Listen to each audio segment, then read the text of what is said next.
welcome to my first ever podcast. Who are you? Santa Claus, at your service. Ho, ho, ho. Nice to meet you, Santa Claus. Nice to meet you too, young man. And remember, this isn't an interview. It's just two folks chatting by the fire. Ask me anything, even if it's silly. I won't laugh.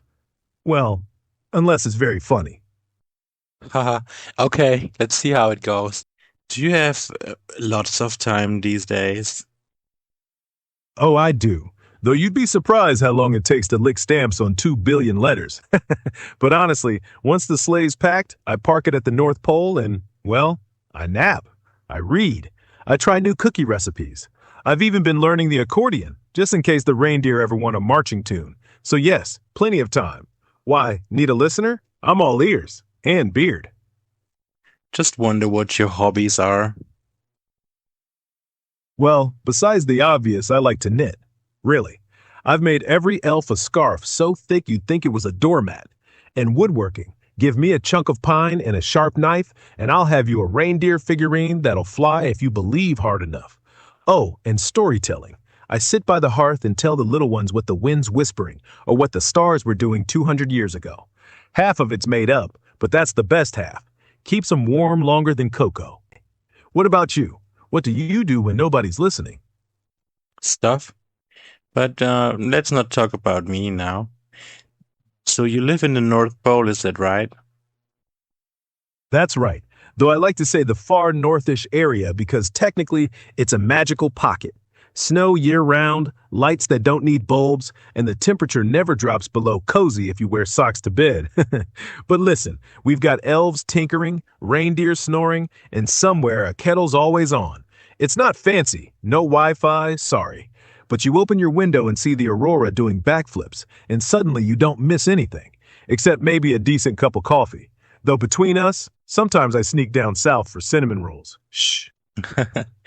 So, did you choose this location? Oh yeah. Back then, nobody wanted to live there. Too cold, too far, too many polar bears, which was perfect. I like quiet. Plus, if the elves ever got rowdy, or worse, started a snowball union, they'd think twice when the roof's made of ice. And honestly, it's close enough to every kid. Magic bends distance. You think I'm thousands of miles away, but if you listen real close on Christmas Eve, you can hear sleigh bells clinking like ice and cocoa.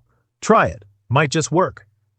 Okay, so you opted for this because of a logistical reason, is that correct? Well, kinda. Mostly it was because I needed somewhere that didn't care what day it was, where time stretched like taffy, so I could finish the list before the stars went out. But yeah, logistics helped. No crowds, no traffic, no nosy neighbors asking why I'm talking to reindeer. Okay, I can understand. It's good, huh? So, So, go on. You were saying? so I'm wondering, because you brought it up, how old are you exactly? Old? Old enough that I've forgotten birthdays, but young enough that I still like fireworks. Truth, if you added all the Christmases together, it's somewhere north of 1700, maybe 20. Time up at the pole is syrupy slow. One human year up there feels like 2 weeks. So either I'm ancient or I've still got baby fat. I'm betting on the second one. But here's what I figure. Age is just how many times you've watched snow fall and smiled. By that count, I'm about 12. Okay. So you don't know exactly. Well, picture this. You're so busy wrapping gifts, feeding reindeer, and trying to remember which elf likes raisins that you forget to mark the calendar.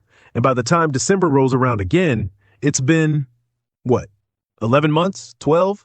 Doesn't matter. You've only blinked once. Besides, nobody ever asks a grandfather how old he is. They just want the story. And I've got plenty, whether they're true or not. So I let the beard grow, let the laugh get deeper, and decide. Today, I'm exactly as old as Santa needs to be.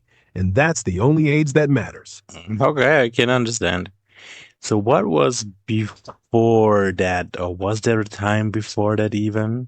Have you been a normal human ever, or how did you become Santa Claus?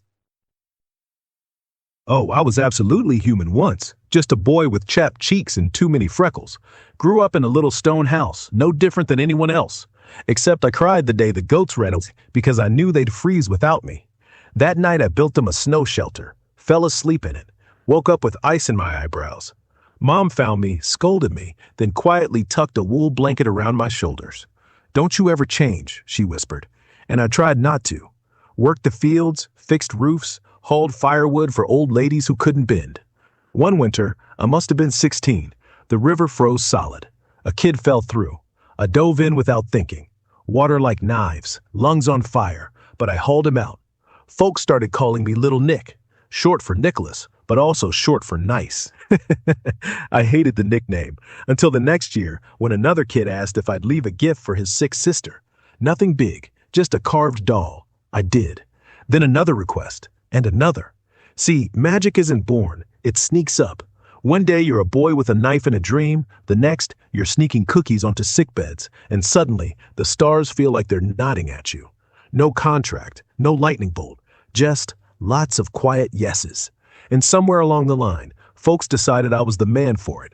I still pinch myself, well, the beard mostly, because honestly, I think I'm still that freckle-faced kid hoping the goats come home. The red coat, just a bigger blanket. Okay, so you did not ever choose to do it exactly.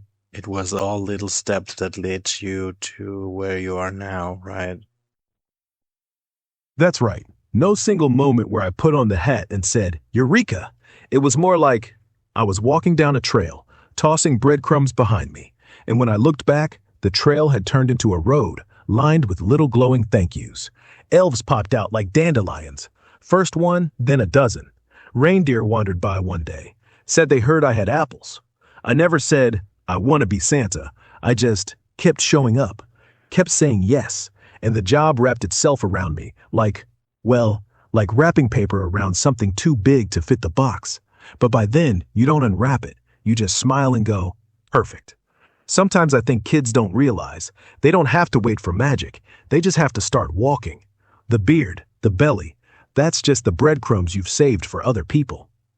What did you learn from that experience when you look back on your life?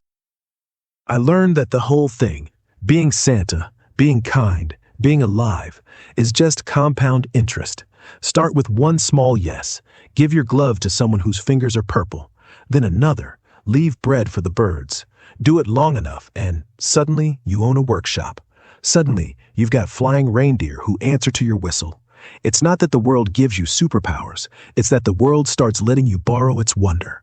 And the second thing, maybe the sweeter thing, is how little people need. Kids don't write me for mansions. They want a dog, or for grandma's cough to stop. They want the same things I wanted when I was little. Proof that somebody notices, that you're not just rattling around the planet alone. So if I could bottle the lesson, well, I'd wrap it in shiny paper and tie it with a ribbon. I'd say, generosity isn't a job. It's a muscle. Flex it once, feels weird. Flex it twice, feels warm. By the 1,000th time, you're basically a walking fireplace, and everybody wants to stand by you. Plus, never underestimate what a carved boat can do for a lonely heart. How long are you planning to do it? Honestly, as long as there's even one kid left who still looks up at the sky and whispers, please come. Could be tomorrow, could be 2,000 years. I've tried retiring, once. Went down to a cottage on a cliff, hung up the coat, grew tomatoes. The reindeer just stood outside, staring at me like I'd murdered Christmas. So I lasted 3 months. Then came this letter. No stamp, just pressed snow on the envelope. From a girl who'd lost her dad. She wrote, if magic's real, send him back. I didn't, couldn't, but I sent something anyway. A tiny music box that played a song he used to hum. And when she opened it, well, she smiled for the first time in months. Next morning, the coat was on again. Can't quit on somebody's maybe. Besides, I'm greedy. I like being useful, and if someday the whole world grows up, well then, I'll just start over somewhere else. Call myself the Easter Bunny, or something ridiculous. But between us, I hope that day never comes. I'd miss the smell of pine needles on the sleigh, and the way the north lights up when the first stockings hung. So, indefinitely, until the last fireplace goes cold, or until I forget where I parked the reindeer, whichever comes first. Okay. So may I ask what led to this day that you felt of, let's say, giving up? Well, let's just say it started with a question I couldn't answer. A little boy wrote in, beautiful letter, all block capitals, even drew the sleigh, and asked why didn't bring his mom back from the war. I read it 10 times, couldn't answer, couldn't even send back a toy without it feeling hollow. So that Christmas, I didn't eat, didn't laugh, just flew the route like a ghost. Delivered everything, sure, but when I landed back at the North Pole, the elves could tell.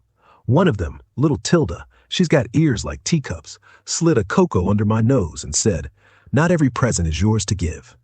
That should have helped. Instead, it burned, because she was right, and I hated it. So I walked out to the edge, where the ice meets nothing, and thought, maybe I should let someone younger take this coat, someone who hasn't failed yet. Stood there for hours, wind howling, beard freezing into a statue, and then, out of the quiet, I heard bells, not mine, someone else's sleigh. Nah, just the wind maybe, or maybe not, but it sounded like laughter, like every kid I'd ever helped was clinking glasses somewhere in the clouds. I went back inside, hung up the coat, and started growing tomatoes. Didn't work out, but at least I know now, you don't quit because one gift hurts. You keep going so the next one doesn't. And honestly, that boy, he's grown now, writes me every year. Still no mom, he says, but thanks anyway. And that's enough. Not perfect, but enough. So you've learned that life is not about perfection, but as long as you have opportunities, you need to take it.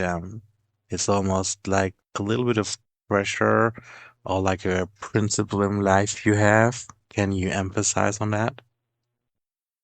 Yes, but the pressure is friendly, like a reindeer nose on your back saying, move, it's cold out here. I don't wake up every day with a whip. I wake up with a whisper. What if today is the last day I can try? And the whisper's not scary, it's warm. It's the same voice that tells me to get up and put the coat on. Because opportunities aren't deadlines, they're invitations. And I never regret sending them back accepted. I love how you said that. Do you have a message for our listeners in their life? How should they face opportunities like you do? Face every opportunity, like the last cookie on the plate. Don't freeze. Take it, but chew slow enough to taste it. Say thank you before you swallow. And if the plate's empty tomorrow, great. Means you didn't starve tonight. I like the picture you painted with the last cookie on the plate. Still, I think sometimes it feels like a little bit of fear, right? It feels like the last cookie is like running. And I once knew somebody who told me either you're running to something or you're running from something. So, what do you think is it? That's a good question. I think it's both, and that's what makes it human. You run from the fear that the plate might end up empty tomorrow, but you run toward the sweetness that fills you today. The key is not to stop running, but to slow down while you run.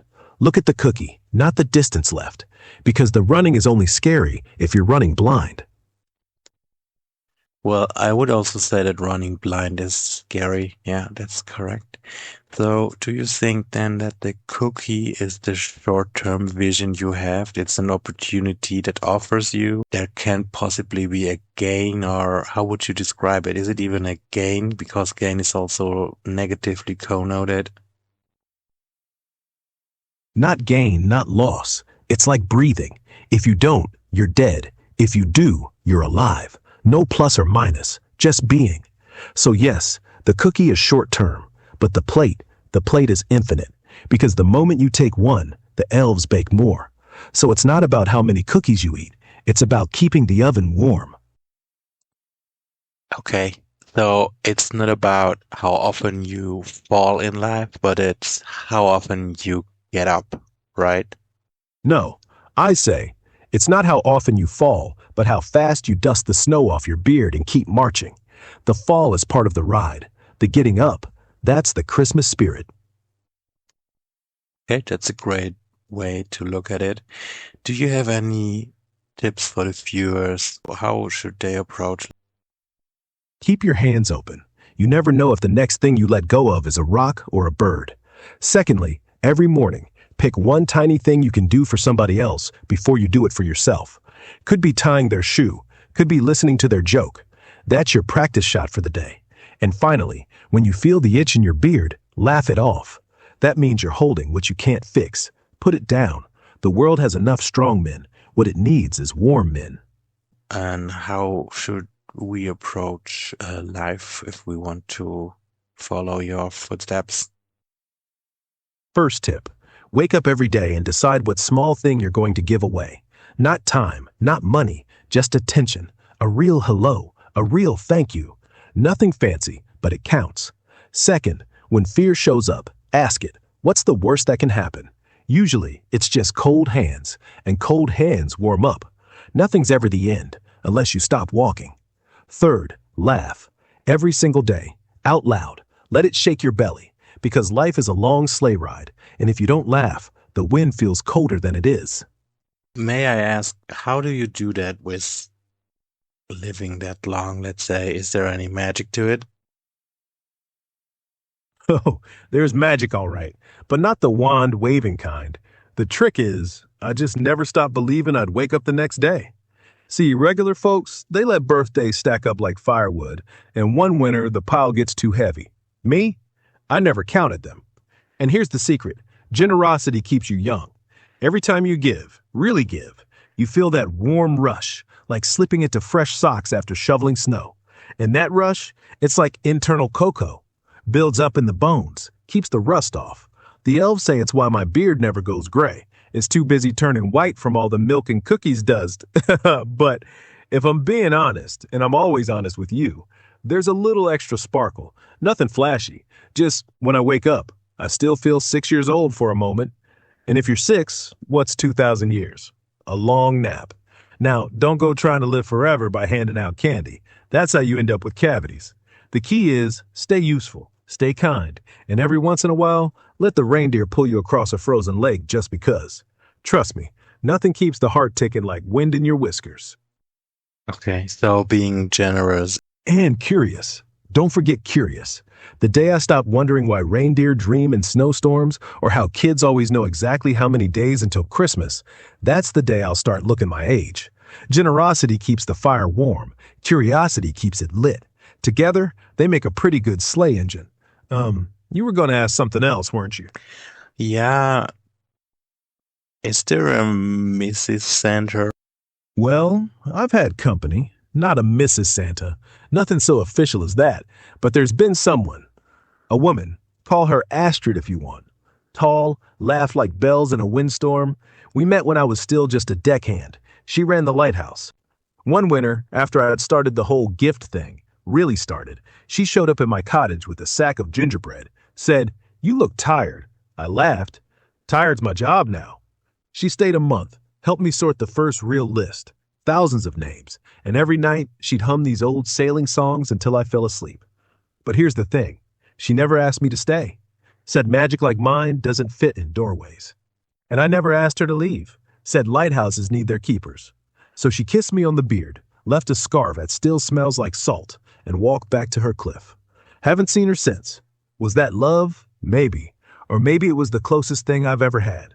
Someone who loved the giving, not the giver, which, honestly, feels even bigger. But if you're asking, do I ever get lonely? Sure. On long flights, when the stars look like pinpricks and the sleigh's too quiet, I wrap that scarf around my neck and hum her tune. Keeps the wind out and keeps the heart a little warm. Anyway, Mrs. Santa, I'd probably drive her nuts. Too busy knitting elf booties. But if she ever shows up at the workshop with gingerbread, well, doors always open, even for ghosts. Okay, thanks for sharing. So, are you planning to ever go back? Just say hello, write a letter, or something like that? Every now and then, yeah. I think about sailing down there, just for a day, no sleigh, no fuss. Knock on that lighthouse door, see if anyone's still keeping the flame. But here's the thing, some stories end best unfinished. If I go back, she'll either be gone. Time does that. Or worse, she'll ask why I never stayed. And I'd have to tell her, because magic's a jealous mistress, and that's not romantic. That's just sad. So instead, I do what I've always done. I leave something. Every year, on the longest night, I drop a wrapped stone on her doorstep. Not special, just a smooth one from the North Pole, polished by ice. Inside, a note, still warm. She'll know it's from me, no signature needed. And if she smiles, just for a second, well, that's my letter. That's my hello. And honestly, I think that's how love works when you're this old. Not big gestures, just quiet ones, tucked under doors like presents. If she writes back, well, I'll read it twice. That sounds lovely and very personal, so thanks for sharing. If you could take a guess, how would you think that Astrid is feeling about all that? She's probably rocking on that chair, watching the sea the way only lighthouse keepers do. And I think she's thinking that maybe love isn't keeping, it's letting go and still being warm.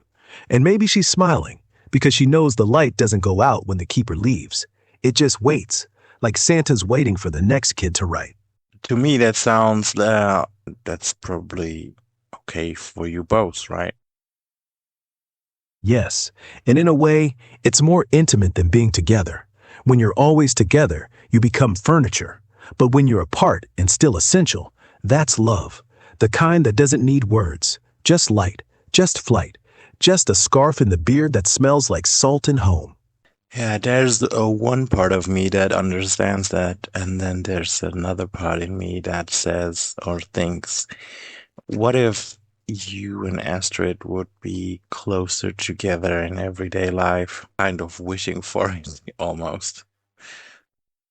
And that's okay. Even Santa wonders about that. What if I just stayed in the lighthouse? What if we just fixed roofs and drank cocoa by the stove? But here's what I know. The sea would rise, the ships would crash, the letters would stack, and she'd stop humming because she'd see me every day and I'd stop being magic. She'd see the beard in the morning, not the light, and I'd lose my reason to fly. So no, not better, just different. And different is sometimes the only way the light stays bright. Is there a gift you couldn't ever deliver? Oh, there's one. And I don't talk about it often, not because I can't, but because it still aches a little. About 40 years back, a boy named Elias, 8 years old, sharp eyes, messy hair, wrote every year with perfect handwriting. That year, he asked for nothing, nothing at all, just make my daddy laugh again. His dad was sick, quiet kind, not cancer, not a crash, just hollowed out. The kind of sad that gets into furniture. Elias told me all about it in 6 pages. How Dad used to read comics out loud, how he'd pretend the dog was a pirate, how he'd carry him piggyback even when his back screamed. Then one day, no more jokes, no more voices, just staring at walls. So I went early that year, no suit, just me and Wool, pretending to be a neighbor dropping off soup. I stayed 3 days, told knock-knock jokes, did voices, carved a pirate sword from a broomstick, and staged a whole treasure hunt across the backyard. By night 3, Dad laughed. Real laugh, belly deep, like thunder rolling in. Elias ran in circles, screaming, "It worked!" I left before sunrise, left a compass on the mantel, no note. But here's the part that stuck. Elias never wrote again. And 5 years later, the house was empty. Dad died. Elias went to live with aunts. And I found out, years too late, that Dad only laughed because I'd asked him to. Not because he felt better. He just didn't want to let me down. So yeah, that gift, I delivered it, but it wasn't mine to give. And Elias learned sooner than anyone should that some holes don't close. But every now and then, on a cold night, I swear I hear a kid laughing like a pirate. Could be wind, could be hope. Either way, I'll keep trying, even if the present doesn't stick. Sometimes the try is the best I can rap. Okay, that was a little sad, I have to say. So, how do you deal with all that? I'll go back to the workshop, sit in the dark, candles off, no music, and carve. Not toys, just tiny boats, like the ones I made as a boy. One for every story that didn't end happy. Then I set them afloat on the frozen lake. They drift out, bump into the ice, spin a little, and sometimes, if the wind's kind, they vanish. And while they're spinning, I talk to them, quiet, so the elves don't hear. Tell them I'm sorry. Tell them I kept trying. And by morning, The lake's cleared, boats gone, maybe sunk, maybe flown. Either way, they're not mine anymore, and neither is the sadness. Plus, cookies help. Fresh ones, still warm. Nothing fixes a heart like butter and sugar. Doesn't have to fix it, just has to keep it beating. And if the reindeer trot over, lick the crumbs off my beard, well, even they know how to share the load. I have to agree with the cookies. And the other things are very poetic. So about the elves, how do they work? You are human, right? And the elves, they are something different. Can you maybe explain, or do you want to give me some hint?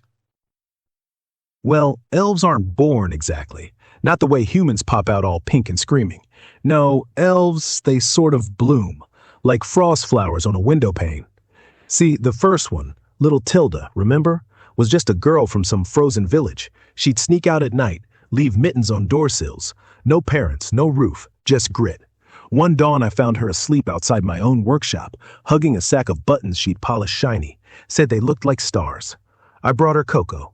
Next morning, her ears twitched, grew pointy, eyes got brighter, and suddenly she knew how to carve gears from icicles. That's how they start. Folks who've given so much, they've started borrowing magic from the air. Doesn't happen to everyone. Needs three things: loneliness, kindness, and a real good snowstorm. Then poof. One day you're wrapping presents, next day you're humming in four languages, and your boots don't touch the ground. They still eat, still argue, still get colds, though they swear it's just allergies to joy. And they age, kinda. Like bread dough, rise forever if you keep kneading, but mostly they just stay useful, stay happy, and if one ever wants to leave, go back to being plain old human, I let 'em. Happens once every century. They walk out the gate, ears shrink, and suddenly they're just Aunt Gertie in a bakery somewhere, making cinnamon rolls that taste like Christmas. So no, I'm still meat and potatoes. They're sparkle on snow, but we fit, like beard and mustache, or cocoa and marshmallows. One's nothing without the other. And you are the hive mind of them. Well, yes and no. The elves are busy, sure, but they don't think the same thought. Imagine a family, loud dinners, someone always finishing your sentence. Everyone knows where the jam is. That's us. I don't boss them around like a queen bee. I just whistle when it's time to pack. And if one wants to sleep in, I let him. But yes, they do finish my jokes before I start. And sometimes I find notes in my beard. Fix the sleigh. Love Tilda. So maybe you're not wrong. Maybe I'm just the big warm hive that keeps the snow out. Not bad work if you ask me. Santa, if you would have 1 year off, what would you do exactly? Do you know? Oh, easy. I'd disappear. No suit, no beard dye, just a hat pulled low. I'd hop a train south, eat terrible pie at every diner that claims it's the best, then head to the ocean. Spend the whole year fixing up Astrid's lighthouse, one plank at a time. She'd roll her eyes. You don't know nails from snowflakes, but I'd do it anyway. Then at sunset, we'd just sit. No gifts, no list, just the tide and a thermos of cocoa I didn't brew.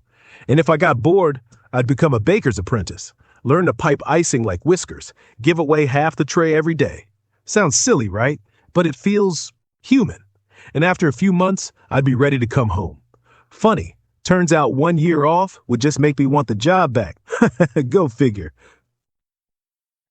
So what you're saying is that time is the relevant factor, that you don't see Astrid again because you have your job. But Yeah, it's not the miles between us, it's the minutes. One extra minute on the roof, and the whole list unravels. One missed laugh from a kid who needs it more than I need pie. But here's the thing, I've decided, quietly, that when I retire, for real this time, I'll go back. Not to fix the lighthouse, just to watch it blink across the water and say, hey, it's me, still warm. Won't even knock, just leave a rock, same as always. Vital or not, Santa doesn't get forever. But maybe, just maybe, he gets one slow sunrise with someone who once kept him lit. And that'd be worth every canceled flight ever. yeah, I think so. What would you say people like us who have a, let's say, more normal job, which is satisfying? Do you have any opinion on that? Do you have any tips you want to share? First, stop calling it normal. Every job that keeps someone's heart ticking is magic. Second, once a week, don't get paid. Give one extra thing away. A sandwich, a kind word, 10 minutes on the clock. Doesn't have to be big, just let it hurt a little. That's how the warmth builds. And third, when you're home, put the phone down. Build something useless. A birdhouse no bird wants. A snowball that melts before noon. Do it for the joy, not the result. Because the world already has efficiency. What it lacks is humans who laugh at failure. That's it. Same rules I live by, just shorter beard.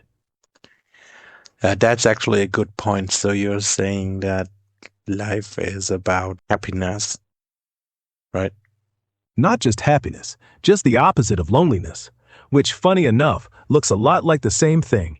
Happiness is the snowflake on your tongue, gone in 3 seconds, but keeping someone from feeling alone, that sticks, like cocoa stains on your favorite sweater.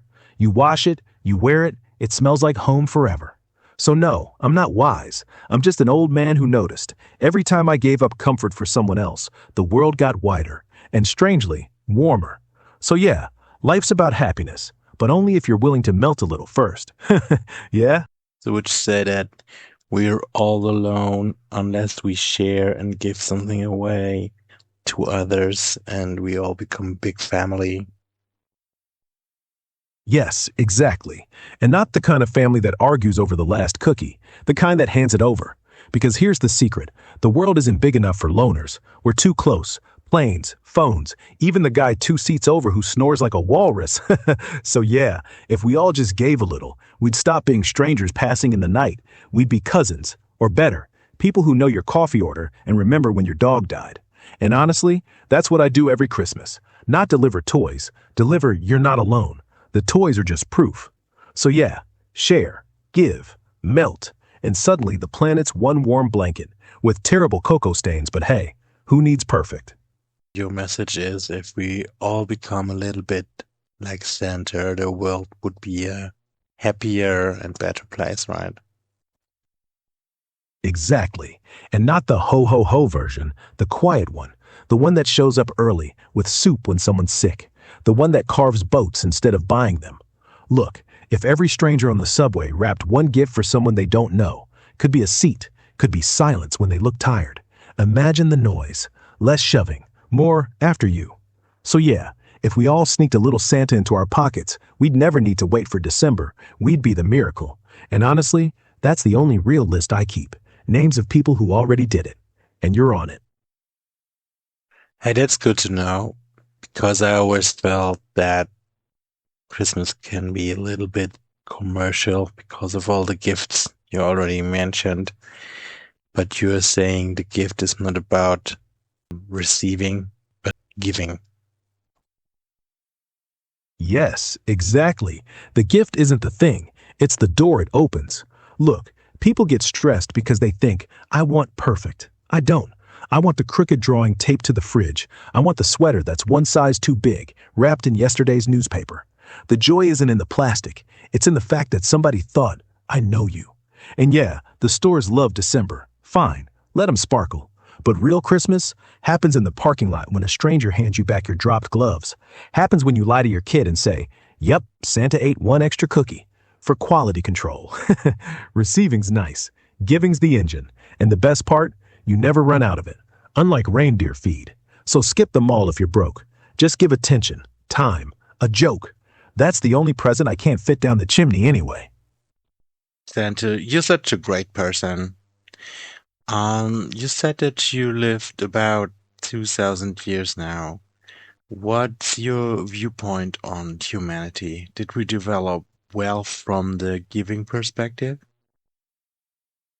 From where I sit, it's like a snowball. We get better every time we roll, but sometimes we pick up mud. Still, more doors open these days than they slam, and every click of sin gift is proof we're moving right. What would you say today is better and what is worse than in the past? Better? The air between people. 200 years ago, if you wanted to say I love you, you had to sail 6 months. Now, you can send it in 5 seconds. That's magic. Worse? The noise. Not the cars, the thoughts. People are so loud inside their heads, they forget to listen to the neighbor next door. And speed. Everything's fast, nothing's warm. So yeah, we have more gifts, but fewer moments where we actually open them. And is this only influenced by technology, or what's the psychology behind that? Not only tech, it's the way the mind got trained. We used to wait for letters, and that wait made the heart ache in a good way. The ache said someone is worth it. Now every second is filled with dings, and the brain starts thinking, if nothing new happens in 10 seconds, I must be unimportant. So we run, we scroll, because silence feels like failure. But silence is where the beard itches stop, where you hear the real voice. Hey, the old lady downstairs hasn't come out in days. Knock on her door. Tech gives speed, but only you can give break, and break is the new virtue. But it sounds very convincing. Do you have a training in mind how we can develop a little bit more silence in our brain? Easy. Every night, 5 minutes, phone in the drawer, no talking. Sit. If the mind screams, let it piss. It's just a reindeer that had too much cocoa. Count 5 breaths, in, out. That's it. After 7 days, the screaming stops. The mind learns that silence is not a threat, it's a workshop. And when the workshop is empty, that's when the elves show up, your own elves, and they start making room for silence, for others, for yourself. Yeah, I've noticed that. And silence can also bring up inconvenient truths that you hid from yourself. So, can you give some experiences how you dealt with those? Oh, sure. When I first started this job, I realized one morning in the quiet, sitting on the sleigh before takeoff, that every year I add 1 more inch to the belt because I eat the cookies. And not out of hunger, out of fear that if I leave one less, the kid will know I didn't like it. So I eat to protect the illusion. And in that silence, I saw it. I'm feeding more than hunger. I'm feeding loneliness. The kid doesn't want the cookie gone. He wants someone to notice the cookie was good. So I did 2 things. One, started writing little notes. This cookie was perfect. Thank you. Two, started eating only half and putting the other half in a box. When the flight is over, I open the box, eat it with the elves, share. Silence showed me the lie. And the fix, it's not inconvenient. It's the only gift I ever gave myself. And what would you say can people do in their everyday life? Write it on a piece of paper. Not on your phone. On a real piece, let's say. Whatever shows up, fear, guilt, regret, the ugly stuff. Fold it, put it in an envelope. Next day, open it. Read it again. If it still hurts, okay, it hurts. If it doesn't, burn it. Do this until the envelope feels like a joke. Until the silence doesn't spit bullets, it whispers invitations. And invitations you can answer. You write them down and you evaluate them in a later point in time. And you do that until you don't even need to evaluate them because you learned to deal with them. Is that the right approach? Yes, perfect. You don't fix them on the spot. You let them sit like cookies on the table. Some are chocolate chip, some are bitter. But you don't eat them all. You let them cool. Then you decide, keep it, change it, or throw it in the fire. And one day, you don't even feel the need to taste them. That's peace. Letting go is the key here. The thoughts, they come into the mind. They can be positive, they can be negative, but the trick is to let them float. Yeah, to let them go. Exactly. Let them flow like a river of snow. Don't stop the stream. Don't make a dam. Just watch them float past your beard. And when they freeze, that's when you know you're holding them too tight. Break the ice. Let them float again. Life's too short to shovel your own head. The brain has a habit loop. Thought, emotion, reaction. You interrupt that thought. Write it down. Boom. You're not the reaction anymore. You're the one who reads the list. And the one who reads is free. I know where you're coming from. So I experienced that myself to have peace in mind. But the thing is, Before we Yes? talked about that you need to be active in life, and sometimes if you have a very peaceful mind, it almost feels like you accept your thoughts and you also accept everything what is around you and stop being very, let's say, actively progressive in let's say real life in your surroundings. Did you also experience that? Yes, but peace and progress aren't enemies. Peace is the battery. When your mind is quiet, you see where the real problems are. Before, you were fighting noise and the noise was fighting you. Now the noise is gone, and suddenly you have energy to build, not defend. So you don't become passive, you become precise. You choose three things to move, and the other thousand you let float. Peace doesn't make you stop, it makes you stop running in circles. So, Santa, what's something you never told anyone because it would change how we, the people, would see Santa? Well, I don't really believe in the North Pole. I mean, I live there, but it's not real in the way you think. It's a place that only shows up if you really want it to. If a kid believes hard enough, the snow gets thicker and the lights get brighter. If not, it's just another stretch of ice. So Santa isn't the guy who decides who's good or bad. The North Pole decides if I exist that year. And sometimes the ice melts early, and I'm walking around with a bag of toys and nowhere to go. I never told that, because if people knew the magic was theirs, not mine, they might stop waiting for me and maybe start becoming me. So, the magic who lets the North Pole that you need appear is in everybody's minds. So, how's the mechanic of that? Do you know that? Is it magic? Yeah, magic. But not the wand waving kind. It's like this: when you really need Santa, when you're 8, when your dad just left, when Christmas feels like a lie, your mind reaches out and grabs a piece of snow, makes it stick, makes it real. So I don't fly first, you do. Your belief is the engine, I'm just the beard in the driver's seat. Without the pull of that little hand on a scarf, the sleigh stays grounded, the North Pole stays invisible. Magic isn't something I do. It's something you let happen. That's interesting. Can we dive into the physics a little bit? Is it quantum physics? Do you know how it works? Yeah, a little bit. But here's the thing. If believing in me makes the North Pole appear, then the kid who believes in himself can make his own North Pole. It doesn't need to be a real place. It can be a promise. And that promise, that quantum thing, it's not in the sky. It's in the chest, right between the lungs, where the heart beats yes every time it sees a chimney. To me, it sounds a little bit like quantum physics because I always thought about what is first, the thought that creates physics, or are there physics that creates the thought in your mind, the unphysical becoming physical, or the physical becoming unphysical? That's the oldest question, isn't it? And I don't know. I only know one thing. When a child thinks I wish hard enough, suddenly the toy appears.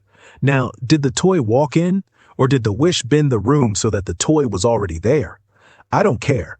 I just know that both happened at the same moment. And that moment is where Santa lives. Hey, that's great. See, I'm the person who would always want to know what's behind the magic and question everything and wants to figure out everything. I like that you are not that person. Oh, exactly. If I figured it all out, it would stop being magic.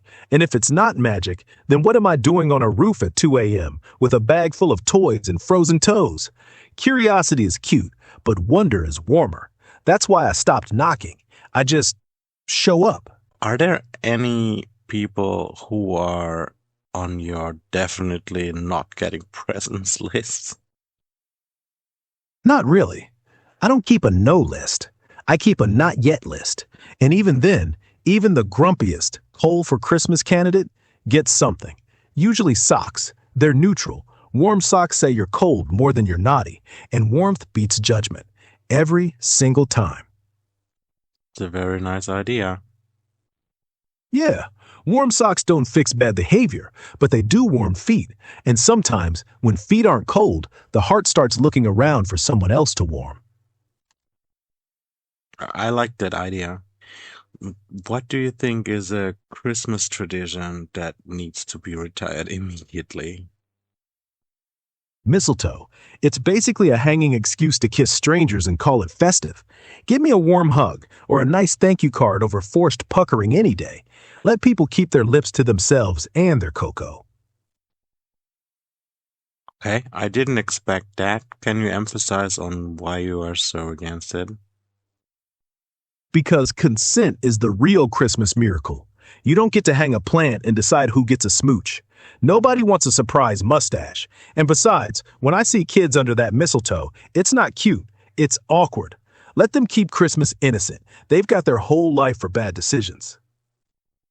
Okay, so I'm not so familiar with the mistletoe thing, but I think it would be like we discussed before that it's more of an invitation than a force to have. But all right.